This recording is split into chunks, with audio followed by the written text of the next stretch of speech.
Hello everybody and welcome to our Viewings, back with more Japanese deep dive and with some more test discs for our video's upcoming release of the Wandering Ginza Butterfly collection 1 and 2 coming on the 6th of April 2026. Got my hands on a test disc, which is very grateful. As mentioned, I'm going full steam ahead in all the Japanese content that I've got in terms of a test disc, and I'll get into some more skewer, less mainstream, some horrors, some 90s kind of hidden gems, some comedies. There's definitely some interesting ones on the way, but I think I'll do a good bulk of these kind of Japanese ones in a row from Arrow Video and Third Window Film. This film starring the wonderful, gorgeous, multi-talented actress, singer, icon, Japanese icon, Kaji Meiko, which I absolutely love this actress. I think she's absolutely phenomenal. And I do have quite a few of her films, as you can see from the shelf. It's got a little bit of a celebration. There are other movies that she's had roles in terms of supporting roles in other films. Some that I have yet to see, some I don't have, unfortunately, on Blu-ray. But this actress is absolutely incredible. So incredible, in fact, that she's actually doing a brand new Q&A interview in the States. There was brand new commission artwork, which is going around with brand new custom artwork by Tony Stella, which absolutely looks phenomenal. And obviously having a massive celebration over in the States. Damn shame, because I would love to see her movies in the big screen. I'd love to get a Q&A, just to kind of be in that same room. But I love the fact that she is still, to this day, massively celebrated and as an actress, as an icon. Now, in terms of the Wandering Ginza collection 1 and 2, this video will just be about the first film only. I'm talking about just the feature film, none of the special features. And the second video will feature the sequel with all the special features covered in that, and gives me a little bit more time to kind of go into them. Now, both films are directed by Kazuhito Yamaguchi. Hope I say the name correctly. He did both films 1 and 2. Also heavily responsible for a lot of the Sister Street Fighter films, a lot of collaboration with Sonny Chiba, which actually does feature in the second film alongside her as well. So it does make a lot of sense. This director was obviously quite popular during that kind of 70s going into the 80s, doing a lot of kind of Japanese kind of kung fu and karate type movies, kind of street films. And it makes a lot of sense watching this film alongside that kind of collaboration. And this is a bit of a sweet spot in terms of this first entry, in terms of what he does with this first film and how it kind of stacks up in the timeline of this wonderful actress's kind of filmography, starting with the early ones with the Stray Cat Rock and going into her big one, which is The Female Prisoner Scorpio, which this film on this edition, of course, is The Wandering Ginza Butterfly, released 1972, released the same year as The Female Prisoner Scorpio, as mentioned. What a jump, man. Crazy. And this film is an interesting one because I've never heard of it before. It's definitely been one of those ones that I've just never got a good access. I don't think it's had a good Blu-ray or had an easy DVD release, I don't believe. And Arrow Video definitely seems to be on it in terms of her filmography. Now, if I was to sum up the film in the best way, I would say this is the straight-up Kaji Meiko show. This is her film through and through. She's the starring role. She sings in the film, which is great. I love her tracks. I'd love to get a whole CD or vinyl or something of all of her music on it. It's absolutely fantastic. And every time she does a pop track, it fits the tone of the film so well, and it adds some another layer. It feels very personal. It feels very vulnerable at times, depending on what the track is. And I love her performance in terms of a pop star singing these tracks within all of her movies that she does. Now, interestingly, as mentioned, this is coming off the Stray Cat Rock, which, granted, I have not seen those films yet, haven't got around to them. I know these are basically biker gang films, very exploitation, and she's a leader of the biker gang. And this one, she's also an ex-leader of a biker gang, which basically kills a Yakuza boss, goes to prison, and then gets out many years later by going back to the kind of the hometown of Ginza and basically just work as a hostess, earn some money. And she basically is a absolute pure delight in the film. This is a very breezy hour-and-a-half movie, and she's just fantastic. She just oozes chemistry, has a lot of charm. She's very lovely in terms of just her performance, very natural. Really kind of steps into this world and brings the audience alongside with her in terms of her character. And she's just someone who wants to make amends. She spent 3 years in prison, ex-leader of a bike gang, as mentioned. She's done some terrible stuff, and she wants to make an amends for it. And she's helping the local town people, and she's really getting invested in the community.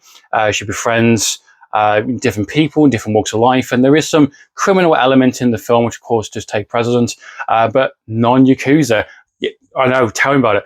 this is a non-Yakuza film, apart from the fact that she just killed Yakuza boss in a flashback sequence, but that's not here and nor there. This is just about the town itself, the actual like city, the people, the people that live there, rival kind of fractions, and there is some pressure and some criminal aspects to the film as well, in terms of a local kind of loan shark hustler, which has like a phony kind of like enterprise kind of division, which basically kind of gives out money to various kind of businesses and certain people. It charges them extraordinary kind of rates, 10% every other day, and basically strongholds them. And as mentioned, her character gets really involved in the kind of local community. She interacts with multiple different people. She's very feisty, very tough, definitely stands up for herself, has a bit of attitude, but in the right kind of way, in a sense. Like, she's someone who has been to prison, someone who has got that kind of street smarts, and she was a biker gang leader, so she does have that edge and that violence to her, but she's also very kind and very sweet, and she has a very unusual skill sets of playing pool, which I think is great. I love the fact that the third act of this film, which I'll get to soon, is a pool match. I think that's just really unique and cool. As to be expected, things do go wrong, and she gets involved a bit more in terms of the criminal aspects, in terms of them strangleholding her boss, in terms of the mistress that kind of employed her as being a hostess. There's some interesting kind of themes about this idea of, if you're an ex-con, ex-criminal, this idea of the second chance and reinventing yourself, giving yourself a second chance, letting the past go. And I like the fact this is a kind of a talking point in the film.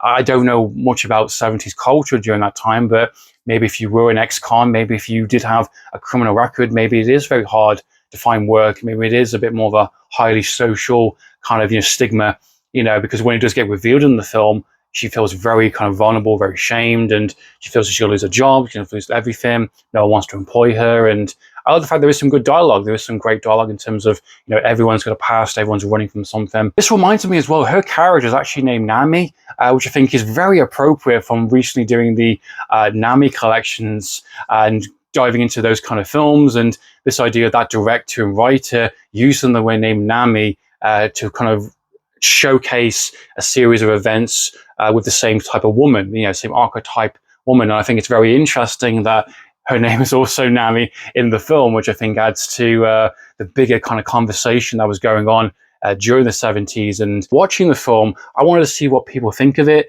And it's definitely 50-50, split down the middle. A lot of people don't like this film. A lot of people don't see it as high regarded. People think it's a waste of time, or it's dull, boring, very anticlimactic, and it doesn't have any kind of edge or punch. It's a very kind of boring movie.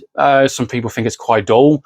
And, it's an hour-and-a-half movie. Obviously, this is pre-Female Prison Scorpio, before she really turned up to 11. But in terms of my experience, I thought this was actually quite good.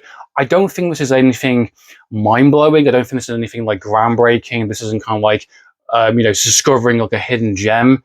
I wouldn't say this is the type of film for it. But would I say it's an enjoyable film? Would I say it's a well-made film?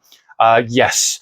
It's an hour-and-a-half movie. If you like this actress, you're going to have a good time. Again, she is the reason why I say it's her show, it's her picture, because it's all down to her performance. She makes the film what it is, and it's down to her charisma, her feistiness, her toughness, her badassery, because she does get quite badass in different ways in the film. A very crucial moment in the film is down to a pool game.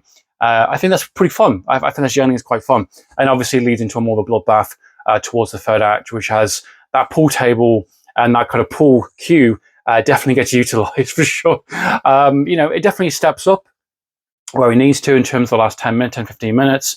But before that, I think it's pleasantly enjoyable. I think all the characters are really interesting. I think her performance is great. Supporting characters are great. The villains, they're classic kind of cartoonish Japanese villains, very greedy, loan sharks, altering the deals, hustling people in their own way. And basically she wants to hustle them back. She plays a fair game, doesn't go well, and she goes, okay, fuck it, I guess we're going to have to kill him. Simple as that. It's a very simple premise. And I think it comes purely down to your enjoyment. Again, this film isn't breaking new ground, but it isn't trying to as well. It is another entry in the long outstanding Japanese series of films that are being made.